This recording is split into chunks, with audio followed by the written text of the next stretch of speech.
In a previous video, I looked at how to evaluate arguments and claims, particularly looking at the validity using a document and now comment.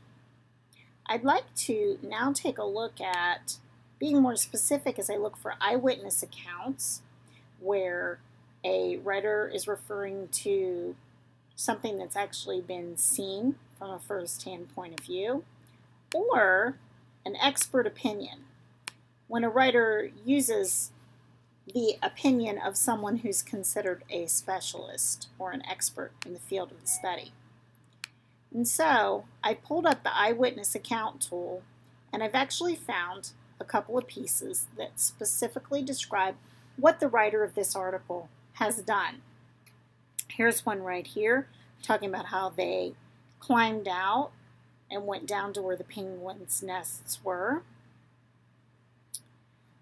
Talking about what they did is they were corralling the penguin chicks, and what they did banding and measuring the penguin chicks.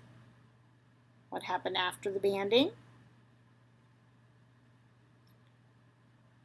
Then how looks like they visited huts of Ernest Shackleton, and here's an eyewitness account of what the person actually saw.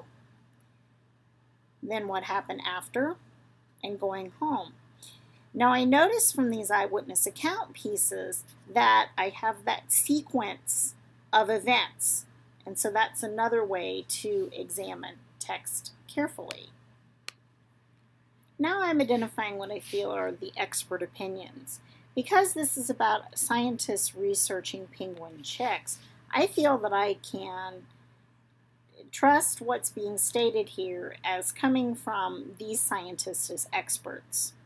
So Gene Pennycook is the expert here, referred to in the penguin research team. So I feel like these pieces show me that they're coming from the experts or the scientists here. Here, Pennycook invites everyone to help out, explaining to us how to make sure we don't hurt the penguins. So I feel like they're learning from Pennycook as the expert and relying on her opinions. This part here, I feel like the writer learned from Pennycook. I don't feel that the writer was an expert on penguins until taking upon this adventure. And so that's how I evaluated some of the expert opinions.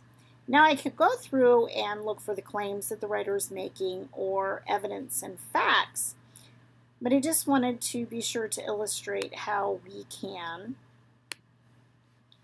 use these types of statements and tools to help evaluate arguments and claims made by writers of texts.